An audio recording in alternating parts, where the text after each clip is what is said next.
Hi, I'm Debi Peverill, and you're listening to the weekly tip from Basic Board Governance. What we're talking about today is rebuilding trust.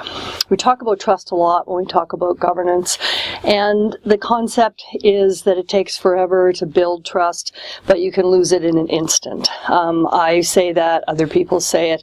There's other analogies that you accumulate it drop by drop, you lose it by buckets. Maybe that makes more sense. This year, in Canada, we saw the Edelman Index drop below 50% for the first time, and I spoke about that in an earlier tip, how less Canadians than half have trust in their public institutions and their groups and their businesses. So it's a matter of some concern to any organization.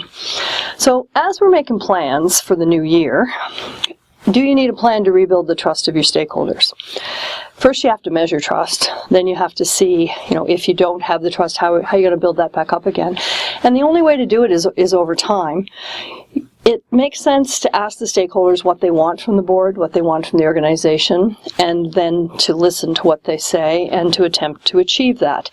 If your stakeholders think that the board has their best interests at heart, not the best interests of the board members, then you will see this trust build up, and it will take time.